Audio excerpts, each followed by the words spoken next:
Hi, I'm Andrea. Welcome to this 30-minute yoga practice. I'm so glad you've joined me. You'll notice that I'm standing on a yoga mat. If you don't have one, fine. A carpeted floor, as long as it's not too slippery, will work just great. I have a chair. I highly recommend having one nearby just in case. I'll show you how to use it. I'm going to use it for some of the things we do today. I have 2 blocks. A couple of thick books would work just fine. And it's always good to have some padding. So I have a folded blanket.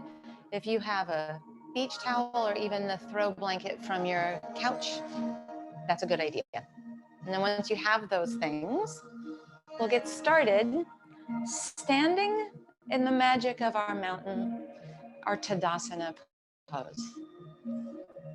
The blueprint for all yoga poses, and the place where we can stop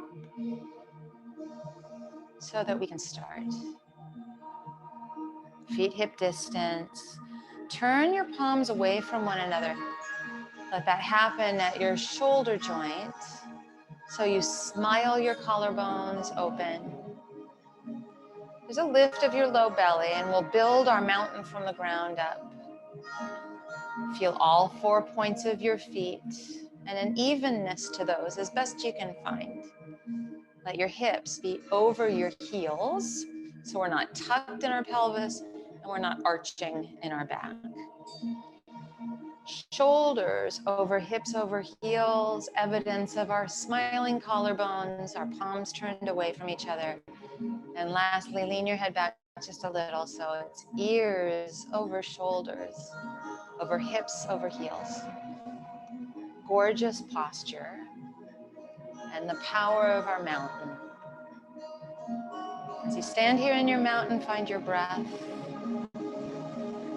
Bring an awareness to it and see if you can breathe in and out through your nose. Elongate your breath.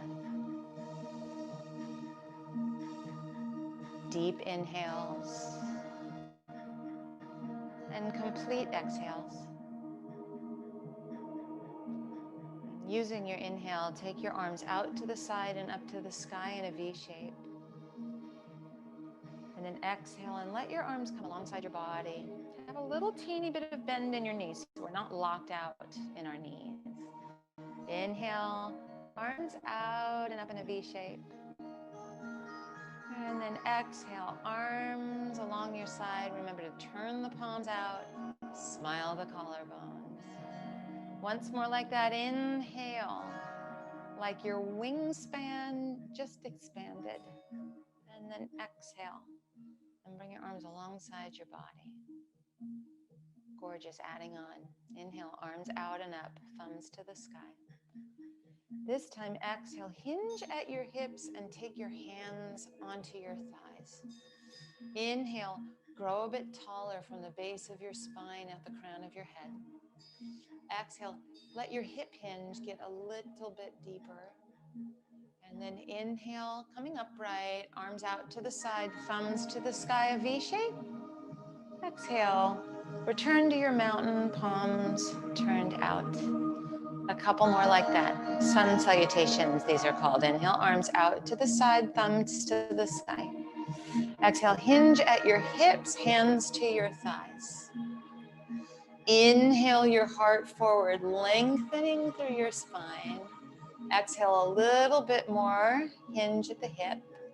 And then inhale, arms out to the side, standing upright, thumbs to the sky, V shape. Exhale, arms along your side, palms turn out. One more time, inhale, arms out and up. Exhale, hinge, hands to your thighs. Inhale, your spine longer, your heart forward. Exhale, just a little bit more hinge into the hip. And then inhale, coming upright, arms out to the side, thumbs to the sky, V shape overhead. And then exhale, your arms along your side and stand in your mountain. We're going to move mountains a little bit. Step out to the long edge of your mat, and you'll return to your mountain pose there. I'm going to turn and make sure I'm facing you, but you can just face the long edge of your mat. Feet hip distance, hands onto your hips. It might be that this is where you use the back of your chair. So if things feel a little bit wobbly, because we're going to stand on just one leg, use your props, use your wall, anything that helps. Meet yourself where you are. That's advanced yoga. And that's what keeps it fun, so you'll be consistent. Hands to your hips. Stand on your left leg and hug that outer left hip in towards what's called the midline. So we're not letting it collapse out to the side. Take your right leg out in front of you. So here's where the balance starts to come in. Imagine that we're going to dance a jig. Your hands are on your hips. Feel at your right hip joint as your right leg turns out, and you can actually turn it back up. So you feel, that's what's called mobility at the hip joint. And on the other leg, stability as you hug that left hip in. So it's kind of tricky. You might want to have your hand on something. It would probably benefit even me to have my hand on something. Now let the leg turn out. So we're in our dancing a jig position. And then bend your right knee and like a little kickstand, put your right toes to the inside of your left ankle. So right there on the ground. Remind yourself to hug that left hip in. And then maybe your right foot can come up onto the shin. There might be a couple of you, especially if you happen to be using your hand on your chair, who have bodies that are fine with bringing that foot even higher up. Ideally not right on top of your knee though. Now, maybe arms out to the side, thumbs to the sky, and a V shape here in our tree pose. Oftentimes, there's a gust of wind that threatens to blow the tree over, at least for me. Have a smile about it, climb back into your tree if it goes down with the wind. And then bring your hands back to your hips, turn your right knee forward, and place your feet hip distance and into your mountain. Pause for a second. It feels nice to have this much real estate on the ground, doesn't it? We'll dance a jig on side 2. Hands to your hips, maybe a hand on the base or the back of a chair or a wall. And then left leg extends out in front of you. Right hip is now hugging into a midline. So it doesn't collapse. That's going to make the gust of wind in your tree for sure blow at least a few branches. Now turn from your hip like we're dancing a jig in that left leg, and then toes to the sky. You can go back and forth or just keep turning the leg out. It's up to you, but it's kind of cool, I think, to feel that hip in its hip socket moving around. That's mobility. So it's not something that's happening elsewhere. It's happening right there in you. Now, next time you're dancing a jig and turning the leg out, keep it there. Hug that outer right hip in. And then like a kickstand, place your left toes, the ball of your left foot, to the inside of your right ankle. And this can be it. This could be it with your hand on some sort of stabilizing back of a chair or wall. Perhaps you start to walk it up to the calf muscle. There'll be some of you who take it up even farther than that. And then if everything's feeling relatively sturdy, you can take your branches to the sky. So thumbs to the sky in a V shape, or even arms out to the side, or one arm out to the side and the other on the back of your chair. Remember, the gusts of breeze through your trees come up when least expected, and you can always climb back in. It's good to be playful and climb in our trees, don't you think? A couple more moments. And then bring your hands to your hips and turn your left knee forward, step hip distance and into your mountain. And we're facing the long edge of our mat. Arms out to the side. This is our measurement for our warrior 2. So step your legs about the same distance as your wrists. So think ankles under wrists with your arms outstretched. Great. Turn your right leg out. Remember the jig that we just danced? It's the same idea. Turn your right leg from that hip so that your right foot is facing the short edge of your mat, just like dancing a jig all over again. Cheat your left heel back at about a 45-degree angle, and then bend your front knee and try to make sure that your right knee and right ankle are in a vertical line. So for me, I have to walk my right foot forward a little bit. We'll be dynamic. Straighten the arms overhead and your front leg, and then bend your front knee. So back and forth, a little dynamic movement in our warrior two. If your tempo is different than mine, no problem. If you can coordinate the inhale being when we reach up and straighten the leg, and the exhale being when you bend your knee into chair pose, that would be a very good breath guiding movement possibility. We'll do dynamic one more time and then settle into our warrior two for a second. Now the right hip is doing tree pose, and the right hip is hugging underneath you as if it was interested in making its way to your left toes. Thumbs are to the sky or palms are to the sky. Low belly is lifting.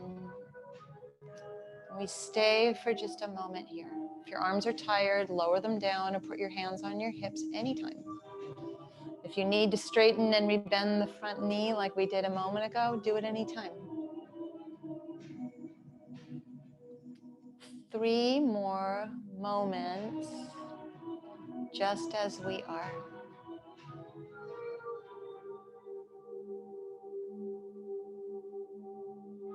And then slowly, arms overhead, straighten the front leg.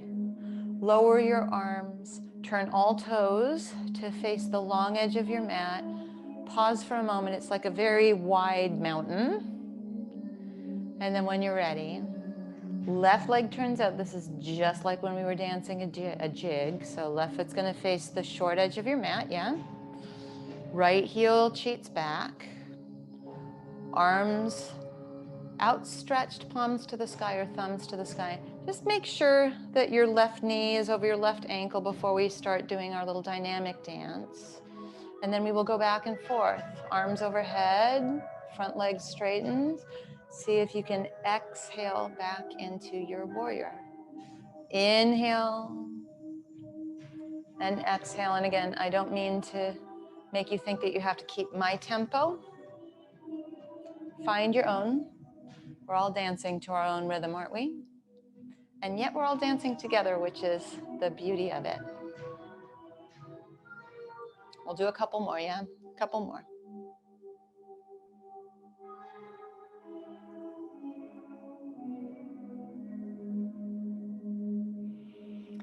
Next time you're in your warrior two, settle into it. Remember that you're welcome to lower your arms, straighten your front leg anytime.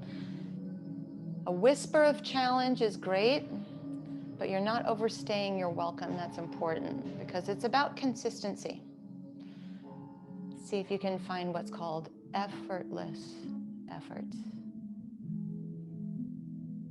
Shoulders are nowhere near your ears, and if it's fatigue from the arms being out, you can always just bring your hands to your hips so that the shoulders relax. Imagine your left thigh bone trying to make its way to the left side of your mat instead of the knee collapsing inward. We'll let this brew for just a few more moments. If it's too long for you, just meet us with a straight leg.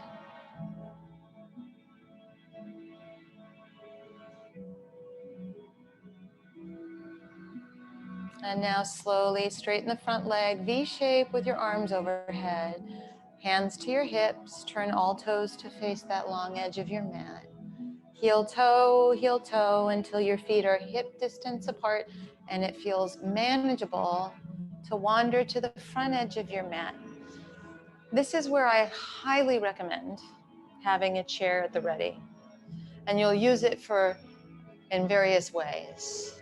Some of us are going to do this whole exercise actually seated in the chair I'll show you that first because I feel like it explains what we're up to.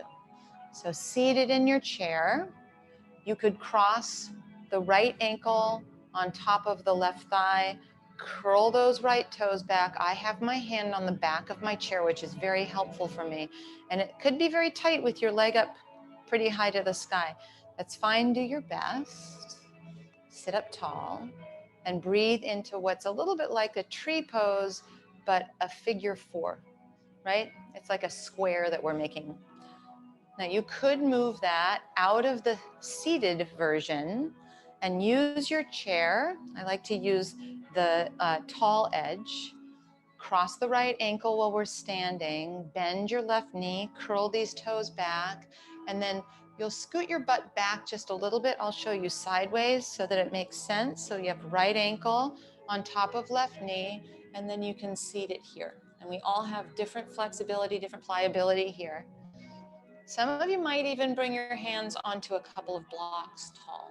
I feel like the seat of a chair is really helpful because you can walk out a little bit further, make sure it's a hip hinge. We're not rounding here. Stay with it just a few more moments here in your figure 4.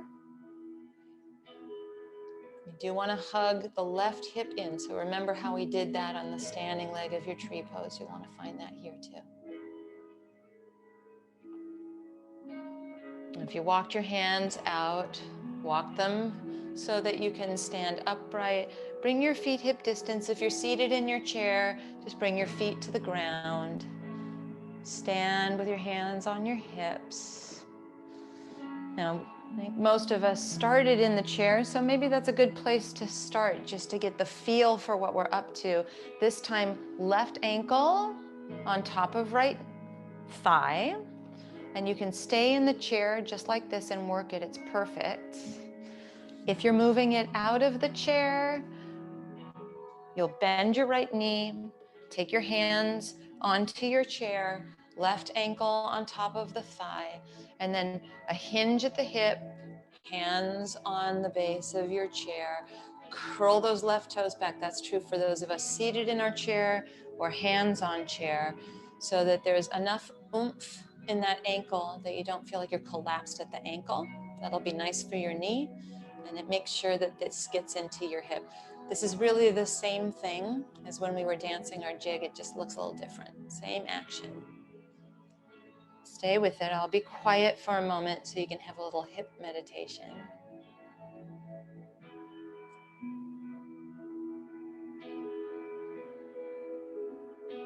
Last couple moments, you're doing great.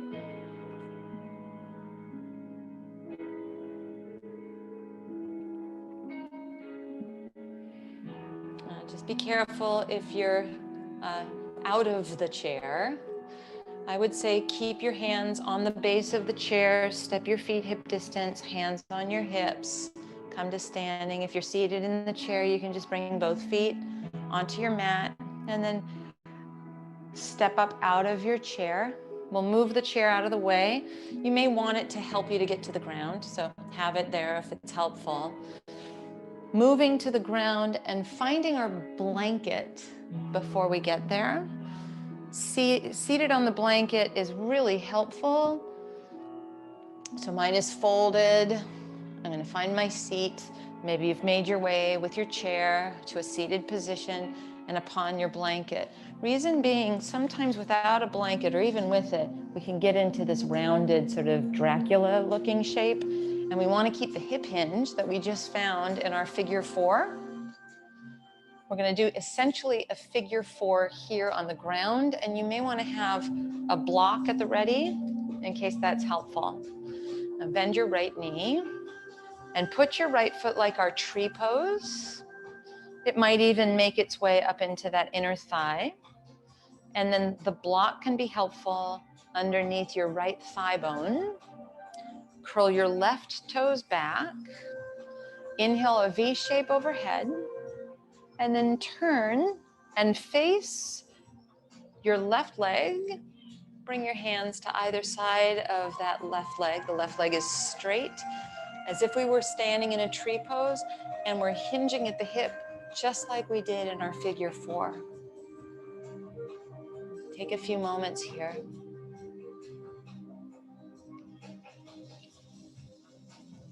Every inhale, grow a little bit taller. Every exhale,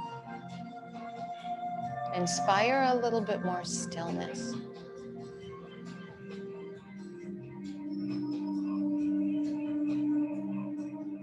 There were challenges when we did this pose standing. It's hard to balance, for me anyway. The challenge here is to be instead of so much doing. See how, if you can stretch into that idea. 2 more moments as we are.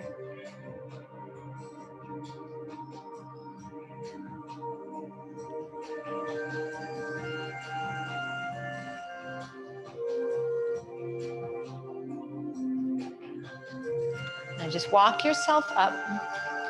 I'm going to remove this from underneath my right thigh bone for the next part. Seated cross-legged. So now cross your left shin in front, and instead of crossing here at the ankles, walk your feet so that they're a little closer to the edges of your mat. You can think ankles underneath knees and pause. Either hands on your support or hands on your thighs. If it's very comfortable for you, you might hip hinge here a little bit and walk forward. For me, if I just sit upright, it's all I need. And we can think of this as a moment to meditate. Maybe you even close your eyes while we're here. See if you can be instead of do. Couple of moments, okay?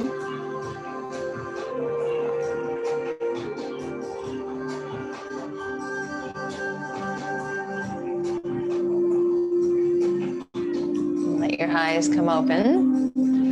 Lean back and extend both of your legs out in front of you. You can give them a little waggle. And then left foot into your right inner thigh.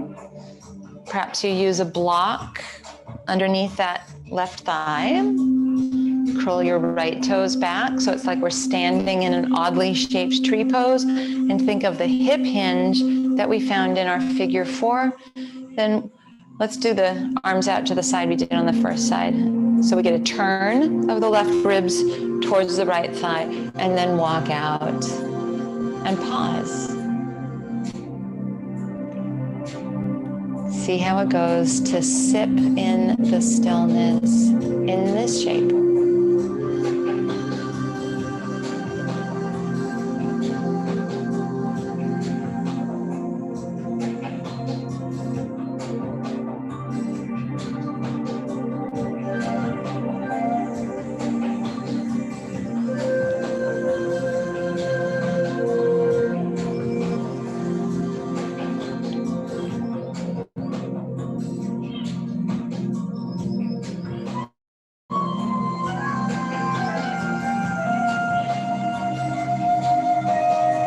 One more cycle of breath. And then carefully walk yourself up. Remember, we got rid of the block for this next bit. Cross your right shin in front. Just that way we know that we've done both options. And then a little tighter cross if you can manage it. Ankles underneath knees. Great to just sit with your hands on your support or on your lap. Maybe even turn the palms up. Sometimes that helps me to find the smile of the collarbones. My friends who are quite comfortable here and want to hinge at the hips and walk forward, you're welcome to it. I get plenty out of it just sitting. Let's meditate or do the best we can with it. Totally natural to have your mind wandering. When it does, just bring it back to the feeling of your seat into the ground and the feeling of your breath coming in and going out of your nose.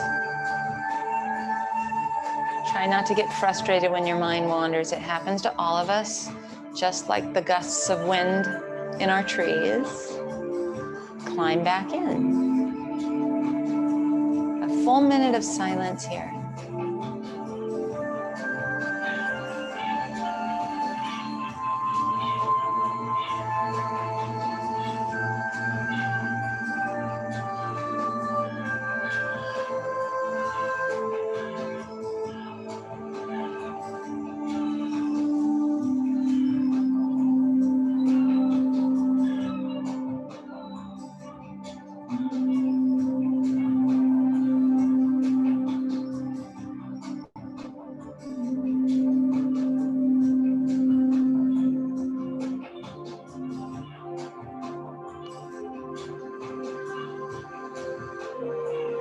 You did it. That was a full minute.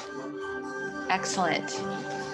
Lean back, give your legs a little waggle, and then bend your knees and put your feet on your mat so we can get off our props. Lie down on your back and let your feet be as wide as your mat. Now, let your arms go out to the side, keeping your feet as if glued to those edges of your mat. Windshield wiper your knees to the right. And then if it's okay with your left knee, pick up your right foot and like our ankle on top of thigh that we did our figure 4, either seated in our chair or standing now. See if you can do that here in a twist. If it doesn't feel good to put your ankle on top of your thigh, just let it be a looser figure 4.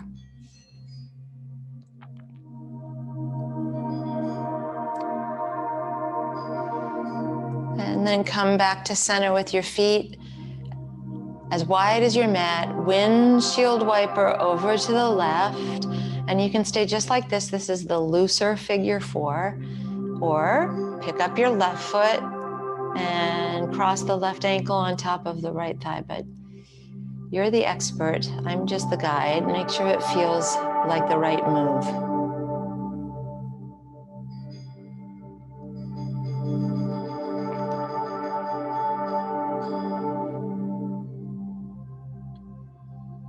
And then place both feet as wide as your mat and let your knees fall in on each other. Constructive rest pose. Very carefully pick up your hips just an inch straight up and then lower them back to the ground where you've just made a little bit more space for your low back. And you can stay just like this for our final Shavasana meditation, or extend your right leg and then your left leg. Let your feet flop open. Either close your eyes, maybe even cover your eyes. The rest and digest of our practice.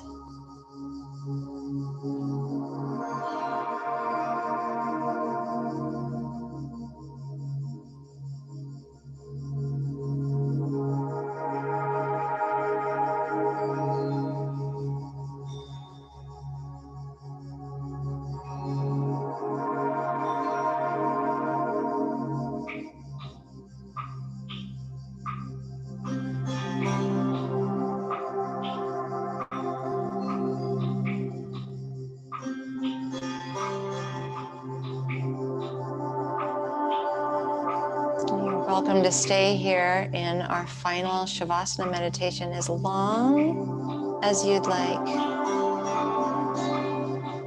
If you're ready to make your way back, bend your knees, place your feet on your mat. If they're not there already, roll carefully to either side. And then using the strength of your arms, bring yourself up to a comfortable seat. And maybe that seat is our cross-legged position we were in not so long ago. You could even sit back up on your folded blanket. Palms up or down. Take a moment. Notice how you feel.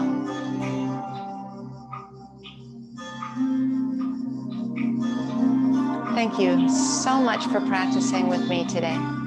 I'm Andrea, and I look forward to us doing some yoga again together soon.